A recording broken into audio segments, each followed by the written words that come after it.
Welcome to the Gay Buddhist Forum, where teachers from all schools of Buddhism offer their perspectives on the Dharma and its application in modern times, especially for LGBTQI audiences. These talks are offered freely to the world and made possible by appreciative listeners. If you would like to support our efforts to share the Dharma with underserved audiences, please visit gaybuddhist.org. There you can donate, find a list of upcoming speakers, or enjoy many hundreds of these recorded talks dating back to 1996.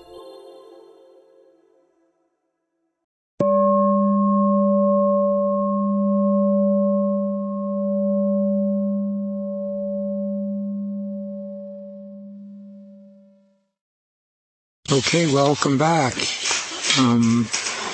It's our custom to go around and share our names. My name is Cass. My name is Steve. My name is Clark. Dennis. Jim. Andy. Stephen. Andrea. Matthew. Bob. Brad. Bob. That's Titan. Mark. Jules. Zach. Michael. Peggy. Jeremy. Richard.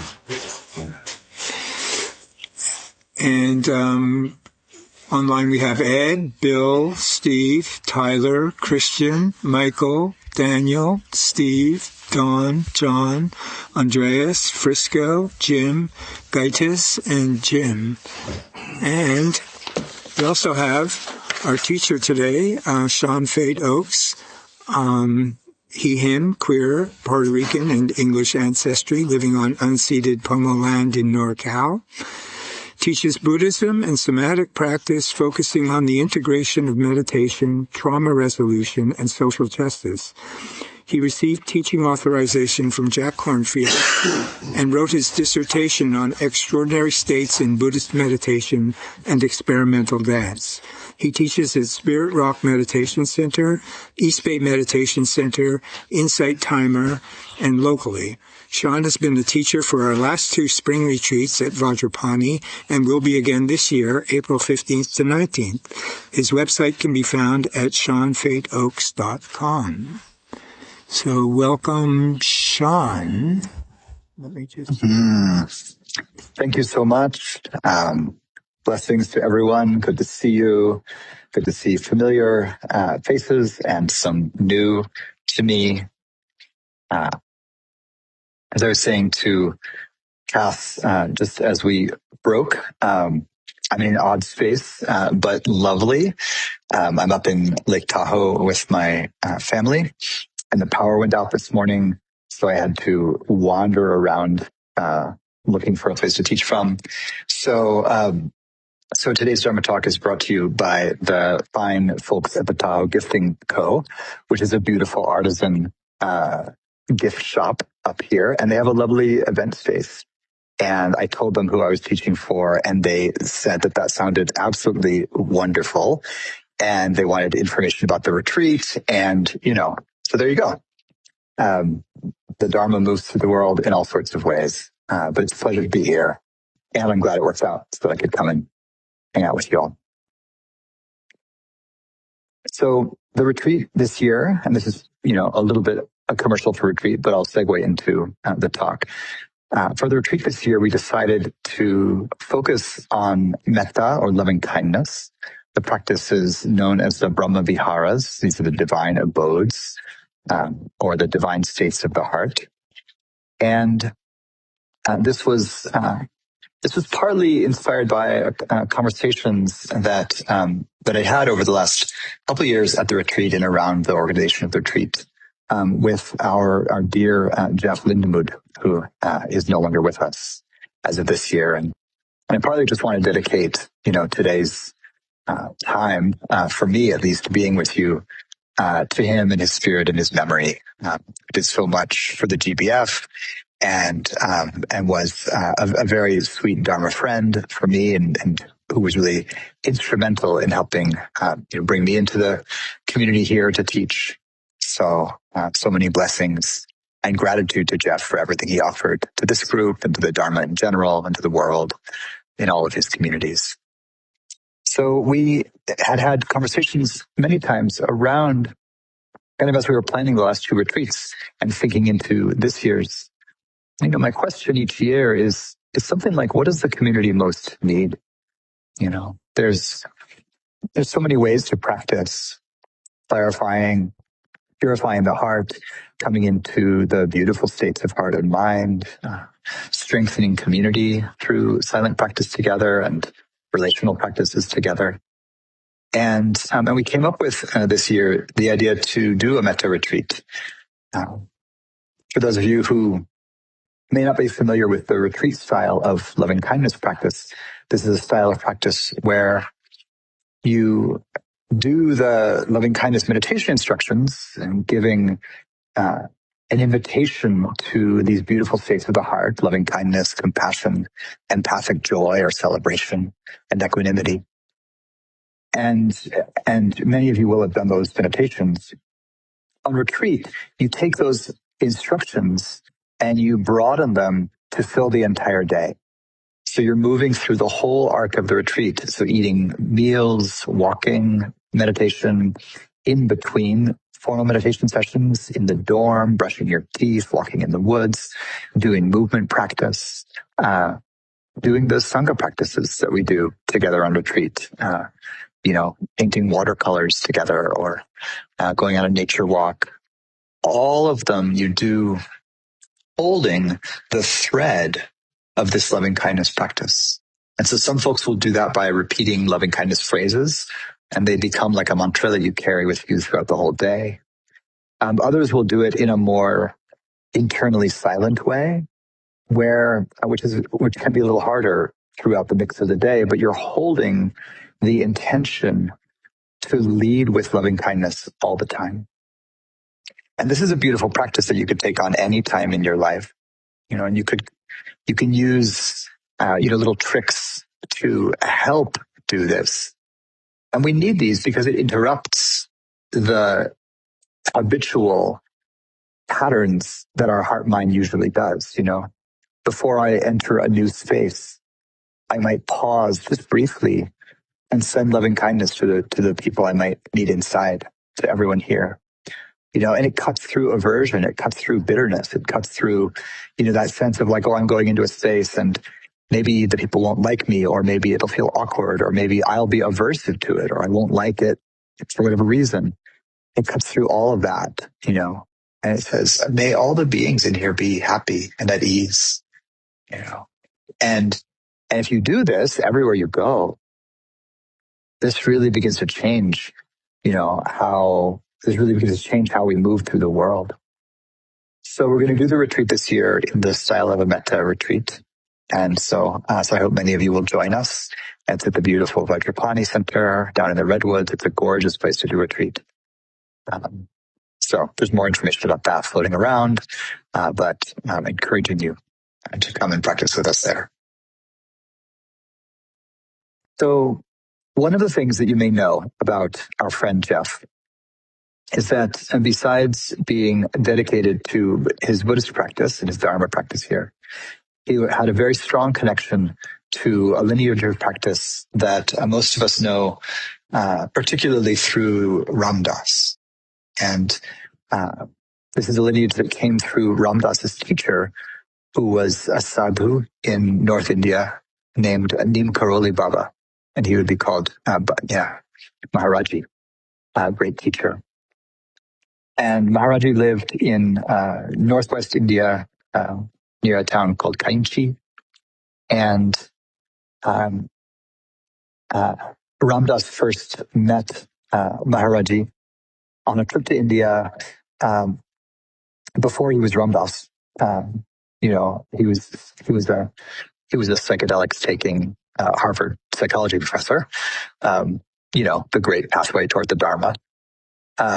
And while he was there, he ran into this like young, strapping, kind of surfer-looking guy from Southern California, and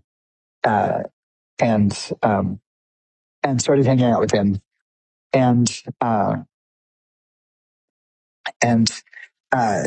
this this guy brought him to his teacher Maharaji, and Ram Dass was initially really skeptical, and but then met him and was in his telling kind of like initially he just saw this kind of middle-aged Indian guy sitting on a bench wrapped in a plaid blanket, his classic plaid blanket, and at first like didn't really feel anything. It was like, yeah, okay, another Indian holy man, like whatever. But eventually kind of was brought up close and to meet him, and met his eyes, and then was just overcome with love, with the feeling of being loved. And it seems like that was part of what Maharaji could do. It's part of his, whatever you call it, power, grace, gift. The result of his training, his practice, was that he could really give to folks who were with him this feeling of being in the presence of an infinite love. And so there's a very deep connection between our lineages. Ram Dass was a very strong part of the founding of many of the lineages in the West. And certainly he was a very close friend of the founders of the Insight lineage, which I primarily practice with, and which many of you are familiar with. So he was friends with Jack Kornfield and Sharon Salzberg and Joseph Goldstein, and his friend, of course, this kind of strapping surfer, was the person that we now know as Bhagavan Das, who is well known for his chanting, and is kind of the first in a lineage of performers or group leaders in the ritual song practice of kirtan in the West. So you may know of Krishna Das and other folks. The Tibetan Buddhist teacher Surya Das also studied with Neem Karoli Baba. That's where he got that name. And so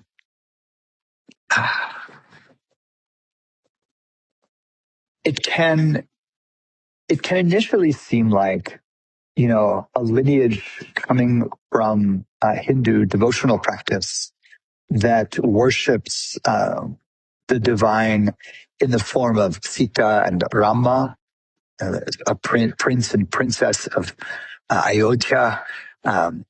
Sita gets kidnapped by the demon Ravana.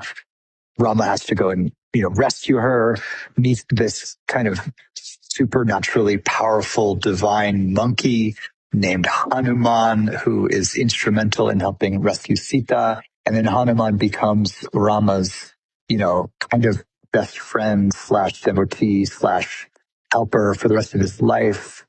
And Neem Karoli Baba had a particularly strong relationship to Hanuman. And so if any of you all were there at last year's retreat or the one before, those of you that were, at one of them we had this moment at the end of retreat, packing up the shrine room there, and people are giving hugs and, being all blissed out, which is the result of retreat, commercial for retreat, why you should come. And Jeff was like, oh man, we never do as much chanting as I want. And I started playing the old hymn to Hanuman on the harmonium, the Hanuman Chalisa, which all of the devotees of Neem Karoli Baba really loved, and he loved it. Jeff did, and so we sang a little bit of that together, and so delightful. And on the surface of it, that hymn to Hanuman and a lineage that worships this divine monkey and God in the form of Sita and Rama, can seem very far away from the Buddha Dhamma. This austere Buddha rejecting worship of deities and pursuing insight through direct revelation under a tree alone in the woods. They can seem so different, but if you knew if you knew Jeff and if you know other devotees of that tradition, or if you ever got to meet Ramdas, you might have a felt sense for how they're not so different actually. That at the heart of both lineages is love. The Buddha is not always known for, being centered on love. Like we often think of the Buddha really emphasizing wisdom, insight, true.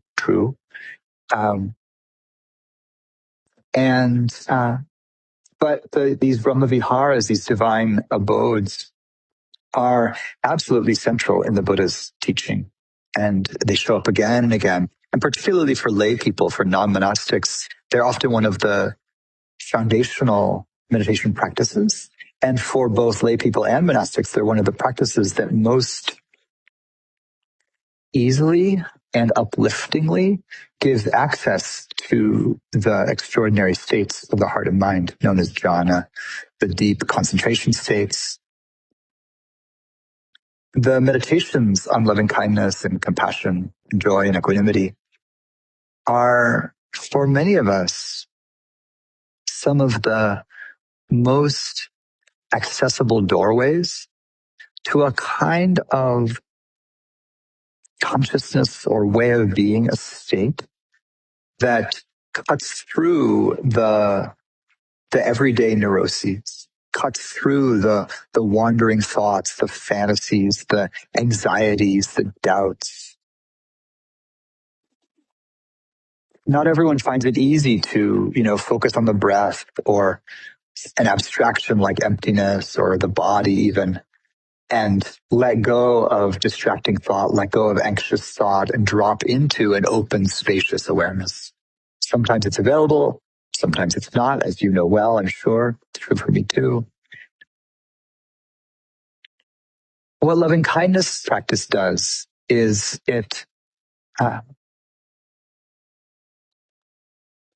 takes this quality that we all have a feeling for. We all know what it's like to love someone or something or a situation or a place or ourself, even if any of those can be colored by doubt, colored by anxiety, colored by judgment. But it's just natural for the heart to want to be connected and to delight in that connection. We love loving. We are loving kinds of animals, we humans. And, and of course that love can get confused, right? We can love in a way that gives rise to suffering. We can fall in love with the wrong people. I don't know if you've done that. May happen. Occasionally seems to happen. We can fall in love with situations that are challenging, but that we love anyway. We can love the world, and I hope you do. And I think that loving the world entails, a bit or a lot of heartbreak. Right? You love the world and you see the oceans heating and the coral dying and people and animals and plants, being harmed everywhere. That beautiful poem by Warsan Shire that says, "I ran my fingers along an atlas of the world," and it ends with the line, "Where does it hurt? I asked. Everywhere. It's the answer. Where does it hurt? Everywhere." And you can feel the truth of that, right? And so there's something about love then that brings us into contact with all of the wisdom insights, right? And all of the healing process that we need to go through in order to wake up. Love brings us into contact with grief, right? It brings us into contact with, the loss of that which we love, the loss of our friends, the loss of our family, our loved ones, our pets, the loss of our community, and then the loss of beautiful natural places, the loss of knowledge and, beauty from the world when things are destroyed, the loss of entire communities. And of course, the loss of our own youth, our own beauty, our own health, and our life eventually. Right? Love brings us into contact with loss. It also brings us into contact with beauty. You might say that the experience of seeing that something is beautiful is itself a kind of love. Like you have to appreciate to celebrate. So these divine abodes, these Brahma Viharas, right, they begin with the quintessential quality of love. And we translate that as loving kindness, partly to get out of the instinctual pattern that we can have with love, where love is personal or romantic or erotic. And we can forget that love is this broad, infinite, unbounded divine quality. So the early translators translated Metta, which literally means friendliness, as loving kindness. So it's less of an erotic love as it is a I don't want to say platonic love, because Plato was famous for loving young boys. So, make what you will of the word platonic to mean love between friends. But it's, more like the Greek word agape, right? That kind of infinite divine love where everything is lovable, including the evil people, including, the disasters, can be appreciated for their realness. But particularly, it's a love that doesn't get stuck in the personal, that's able to expand from the personal register into the impersonal, into the communal, into the cosmic, and really into this kind of unbounded space. So the Brahma Viharas begin with this quintessential quality. And you could call it loving kindness. I will sometimes translate it just as love, because I want to reclaim that for divine love and not just eros, inclusive of eros. When this infinitely expansive, expandable, transpersonal love, when it encounters suffering and pain, it naturally becomes what we call compassion. Karuna is the Pali term.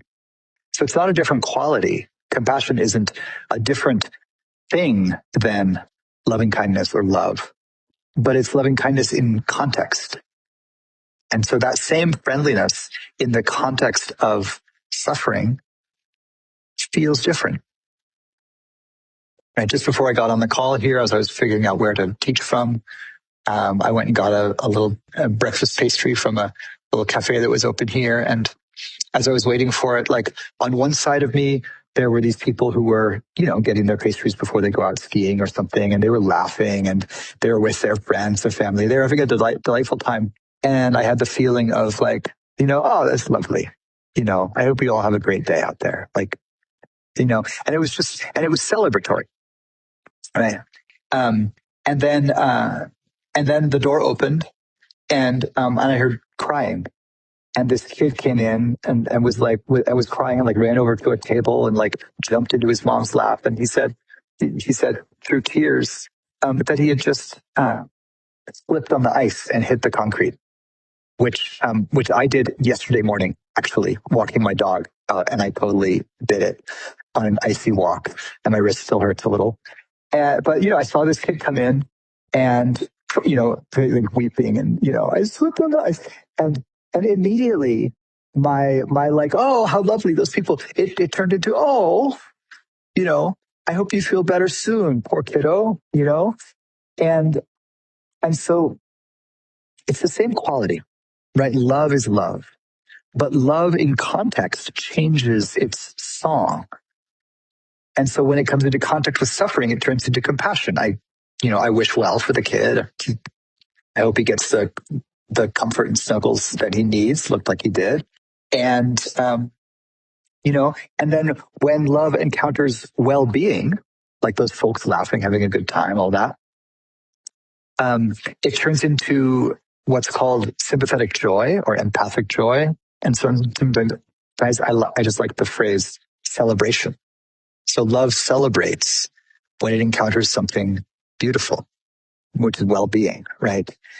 And so appreciation of beauty is a kind of love. When I look out and I see, like the snow-covered mountains across the blue lake, all my examples today are Tahoe examples, because it's Bram, right? It's so beautiful And there's some way that like my seeing it and saying like, wow, that's beautiful. It's a little bit the same feeling as saying, wow, I love you. You blue lake with you white mountains with pine trees. I love you guys. This is great, you know? And so these are these contextual qualities of love. The last of the four Brahma Viharas is equanimity. It's the balanced state of the heart. And this is that kind of love that in a way is neither embedded in the context of meeting suffering, nor embedded in the context of meeting beauty or well-being. So it's neither celebrating nor grieving, but it's in a kind of a resting state. This is a little bit like, you know, you're familiar with what love feels like when there's a love object, when you love a person, when you love an animal, when you love a place, when you love a situation. There's a context for it, right? And that person or animal or place or situation, when they're doing well, you have that kind of celebratory love. The Pali word is mudita for sympathetic joy. When they're doing poorly or suffering, you have the compassion kind of love, karuna.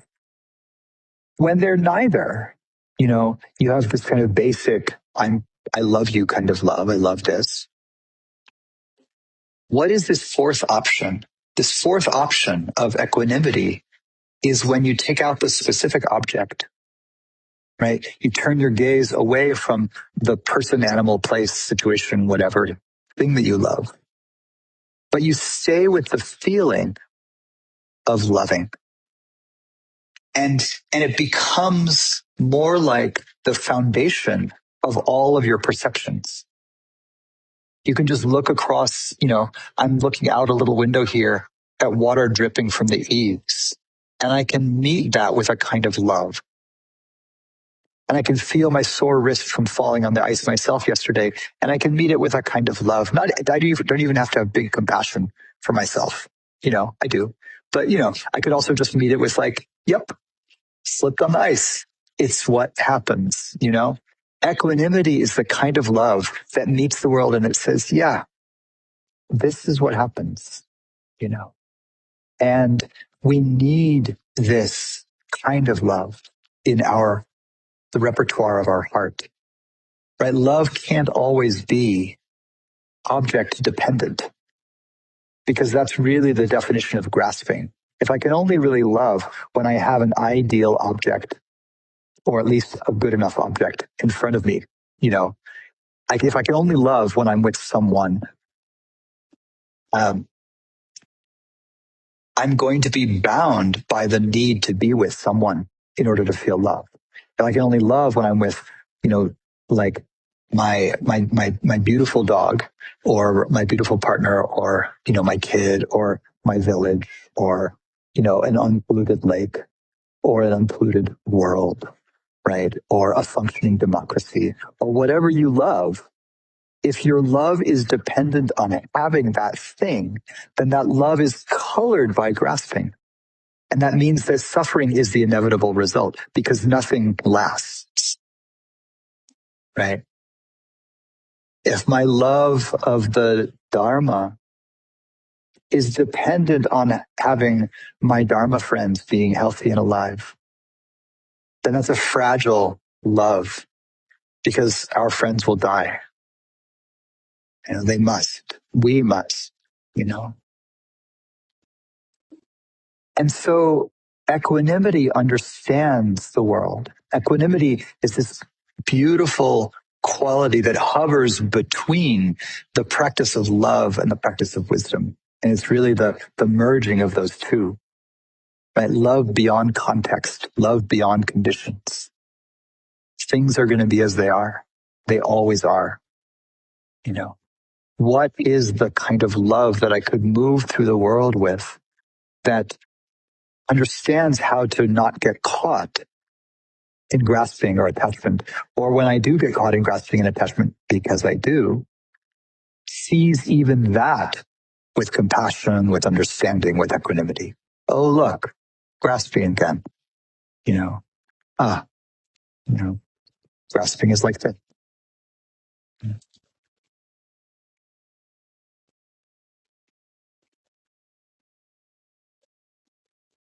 So Ramdas meets this teacher, Maharaji, and falls in love with him.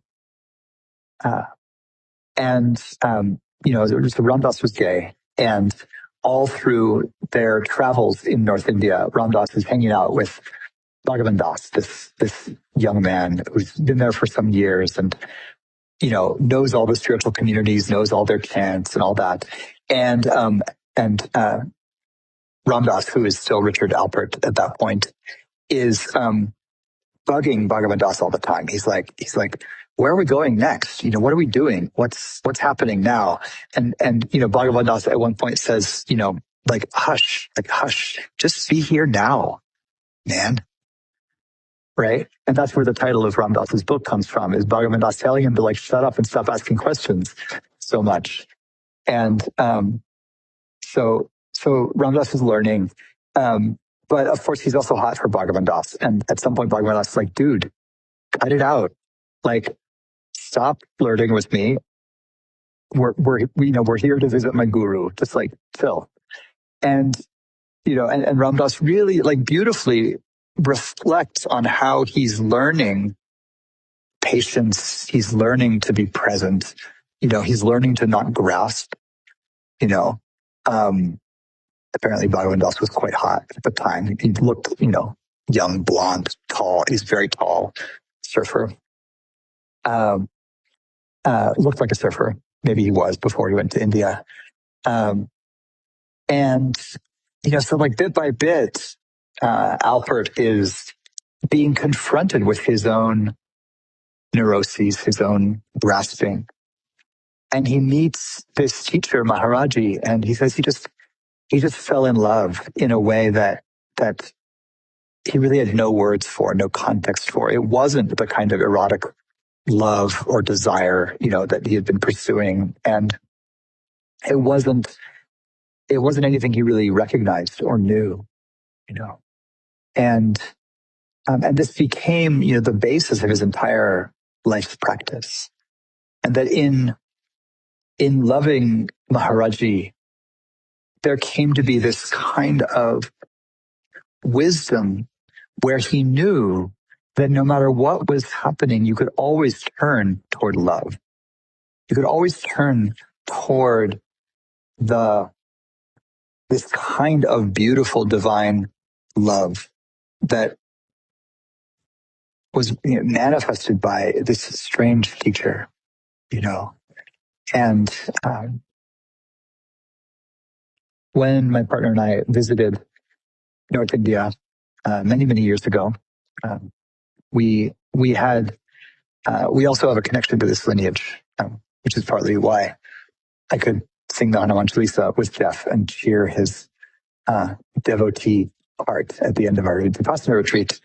We visited the home temple of Maharaji, who died back in the 70s, or 70s, early 80s, something like that.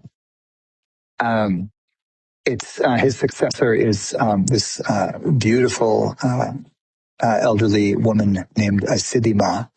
So she runs the temple now. So we visited it and we got to meet her. It's beautiful. And you can go and sit or meditate or just visit Maharaji's room where he lived. It's a tiny little closet of a room, just a bed with one woolen blanket on it and very little else in the room.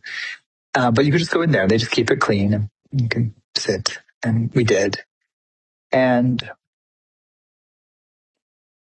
this isn't really a story about something sort of extraordinary or supernatural happening. I don't think I'm not as susceptible to supernatural grace as I wish I was, to be honest. But I sat in the room and there was a kind of palpable quiet.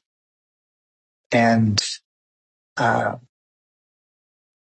can say whatever the reason for it, I remember the feeling of sitting in there and just being so happy to be sitting there, to have made it to this place. And I would love to have been able to meet a teacher like this. All of our teachers bring different qualities into the room, into the world, and I've met some extraordinary teachers who are a joy to be around. But I would have loved to have met Maharaji. I did get to meet Ramdas some years before he passed away. He visited Spirit Rock. It was after his stroke, so he was in a wheelchair and he couldn't speak very much. But he gave a very slow talk, and we got to say hi to him afterward and just give a bow. And so I just want to honor his legacy, how much he did for all of our lineages, the ongoing lineage of Maharaji, carried out by Krishnadas and others in the West, and Siddhima in India and others, to honor our friend Jeff, who loved that lineage and loved the Buddha.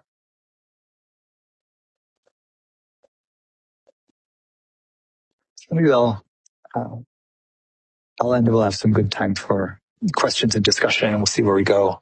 But speaking of multiple lineages, there's this very famous discourse where the Buddha visits a town called Kesaputta, and there's a group of folks there called the Kalamas of Kesaputta.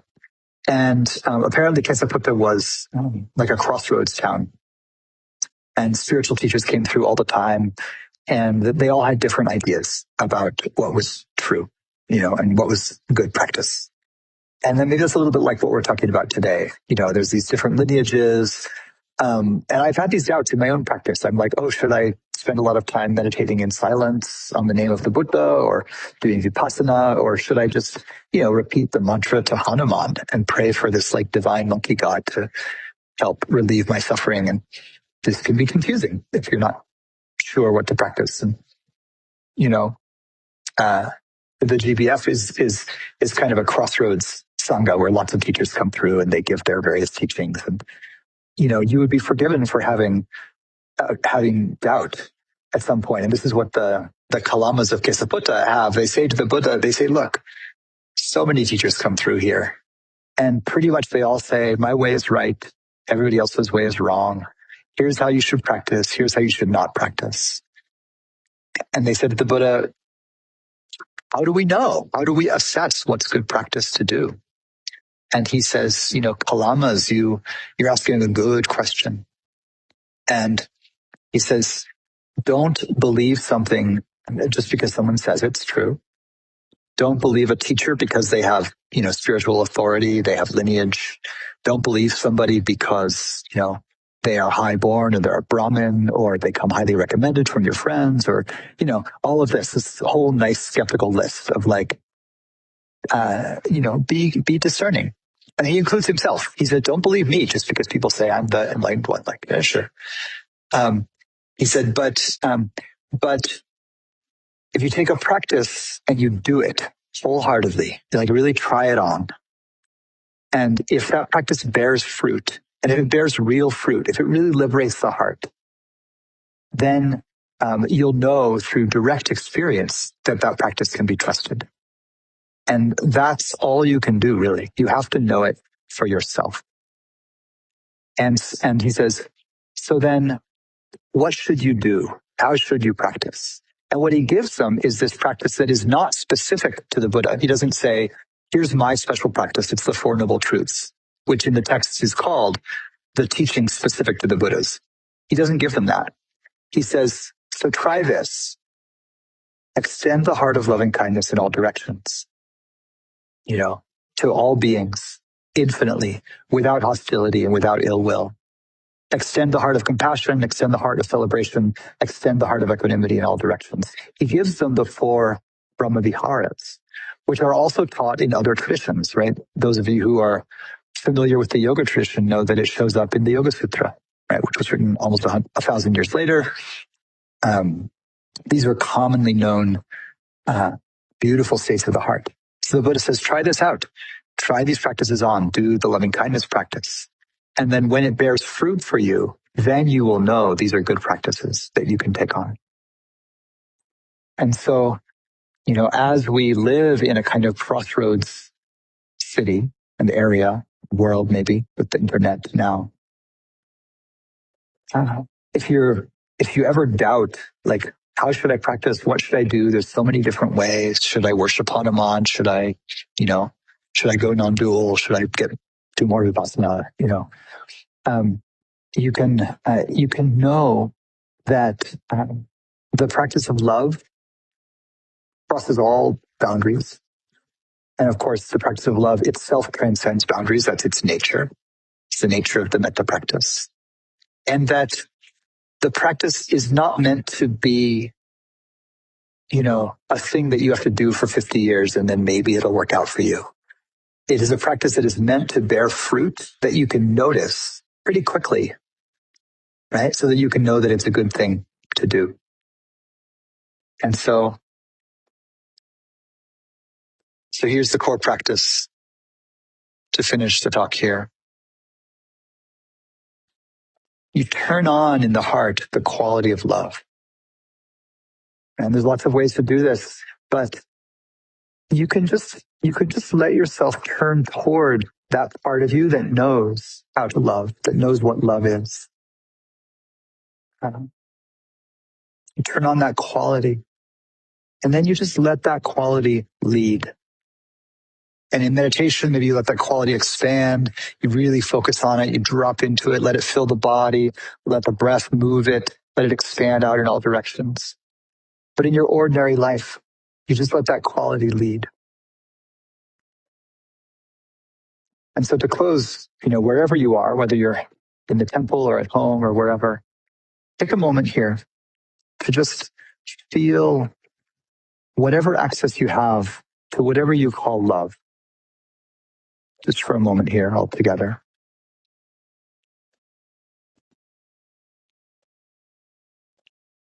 And then with your eyes open, just look around the room and see the room, the space you're in, people that are there. Don't focus too much on individual people. You can just, don't fall into the well of personal love. It's there. But just see everybody and the space. And maybe extend your heart out to the street or the spaces nearby. Just see what it's like to not forcefully try to love everything, but actually just be coming from the place of love in yourself. You might smile a little bit, seems to help. And just see the things around you from the eyes of love.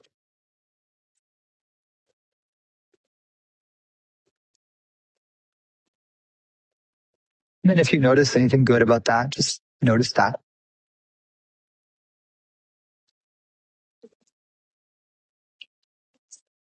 And you can let it go or not, but the basic instruction is, okay, now just do that all the time. All right. Blessings to each of you. Blessings to everyone. May the world be healed, met with love.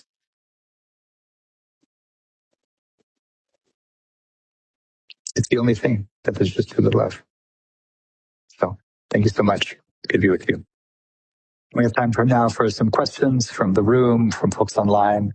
Any reflections here or on practice broadly? Tim, yeah, thank you, Sam, for a gorgeous talk, and I especially appreciate your approach to the 4 special states that they're all for the context for love. That is a really helpful idea for me. I'm stuck on the job of constant non-membership, but I know nobody. Yeah, so thank you. Yeah, you're welcome. Pleasure.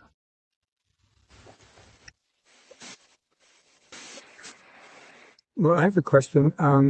Yes, thank you for a wonderful talk. Very inspiring.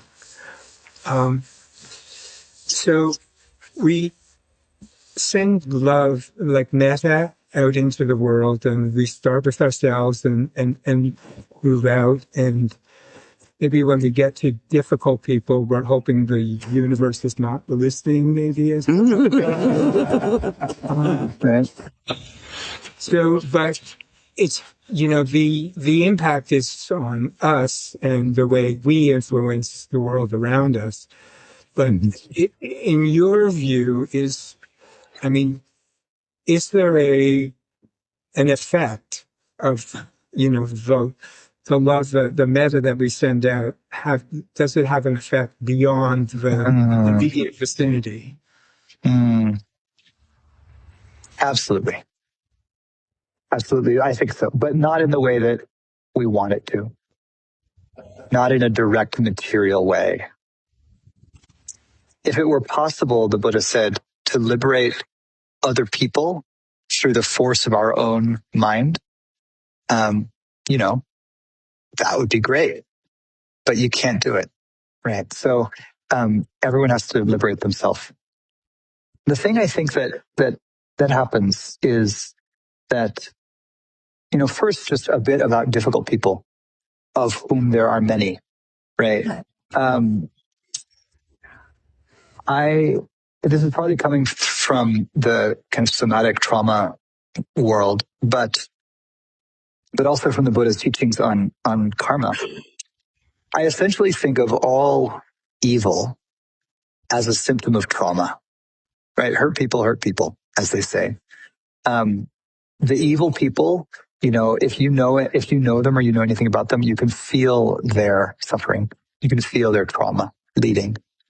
No one hurts other people except out of either, panicked self-defense or a kind of cruelty. Where does cruelty come from?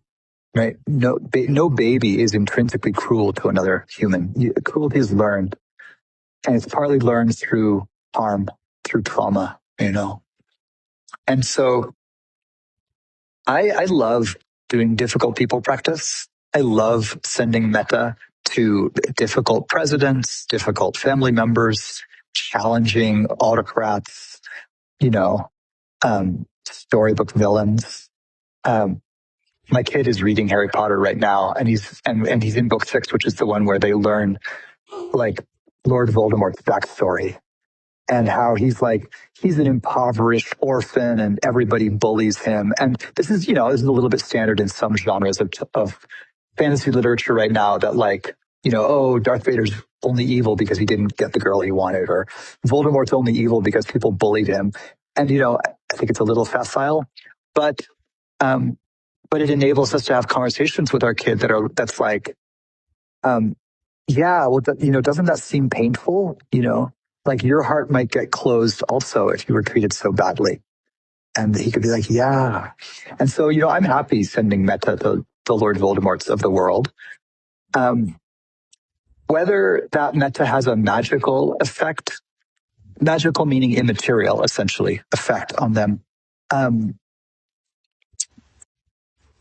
not so concerned about whether it has an effect in the material world. But what I know is that when people are coming from love, they move differently in the world. I don't know how many of you saw my countrymen's Bad Bunny's beautiful show at my ancestry is Puerto Rican, so I have Bad Bunny pride. So I was the beautiful show at the Super Bowl, or saw his acceptance speech at the Grammys or something, and he said, in response to how is he coming forward, in defense of immigrants and against ICE and all of that. One of the things he really emphasized was, it's so important to come from love. Everything you do, you've got to come from love. Even if it's resistance, even if it's, fighting back, you got to come from love. And the magic that I know, the way that metta has an impact that I know of, is that when we actually come from love and we move in our communities in a way where we're coming from love, that ripples out into the world. And, like it's entirely possible that communities of ordinary Americans coming from love, moms in Minneapolis with whistles standing outside elementary schools, coming from love. It's entirely possible that coming from love, this administration will be overturned. Right? Not immediately, not as quickly as some of us would like, whatever your politics, I love you. But, communities coming from love change the world. And people coming from love and moving from that place on whatever stage you have. And, like, all right, here we are, right? This is my stage. Blessings to you. I don't have the Super Bowl and the Grammys to be my stage and say, come from love. But you can see in the world what happens when people and communities come from love, and that it really does have an effect beyond their own hearts. So that's magic, as far as I can tell. I'm so glad we got to weave in Bad Bunny. Blessings to Bad Bunny.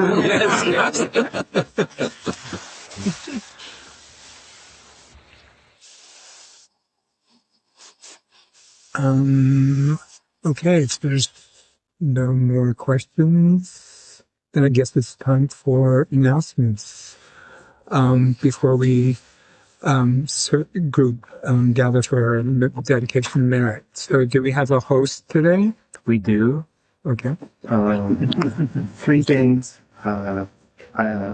We acknowledge that the occupied and unceded ancestral homeland of the Brahma Viharas people, who are the original inhabitants of the San Francisco Peninsula and more good stewards of it.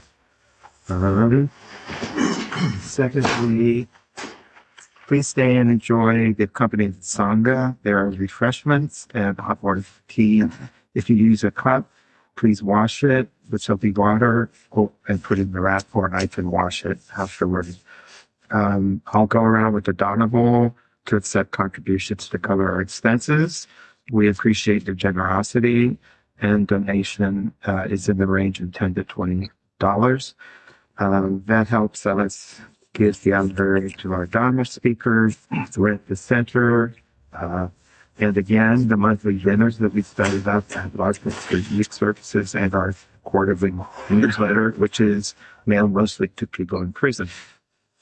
There's a newcomer's sign-up sheet on the credenza if you want to receive our electronic information and emails.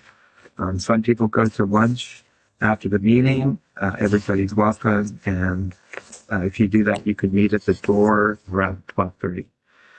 The third thing is I'm involved with a group called Cultivate Resistance, and the current regime wants us to feel alone and powerless. And so one thing you can do to try to extend love to the world is get involved. Resistance has pods of people, 10 to 20 people all over the Bay Area, who take actions together. And if you're interested, please talk to me afterwards. I have an announcement. Today is our newsletter mailing. So hopefully we'll have at least 6 people. Can I see any hands that can? Okay, we're good. Wonderful. Cass? Yes. Yeah, please. Hi. I'm Matthew Garofano. And last June, GBF gave me the opportunity to share my love of Shakespeare and the Dharma in a talk that I gave called Shakespeare Dharma. And it was so well received, so it's all your fault that I decided to develop it further. And I'm going to be performing, it's a talk. It's not a solo performance piece. It's a talk, because that way I get to use notes. And anyway, at Vernon Beckett Books and Records a little bit of beat in the heart of the Glen Park district of the city on March 22nd. And so I hope you can make it. I'll leave this flyer out there if you want to make note of it.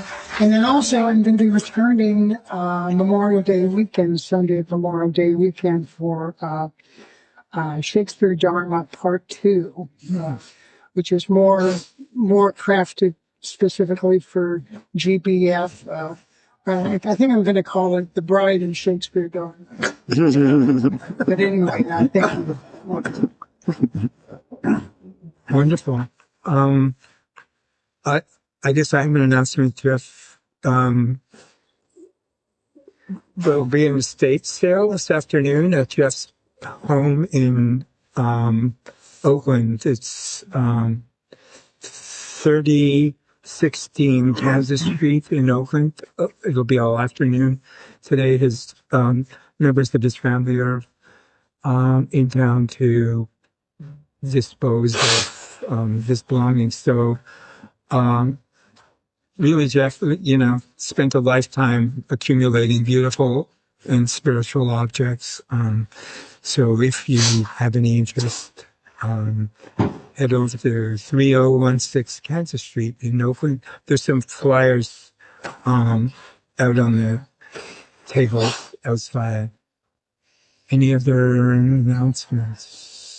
You know how long the estate sale is going on until it started at noon? So they said all afternoon. all okay. Yeah. Okay, let's gather for the dedication of merit. Sean, would you like to offer the dedication of merit? Sure.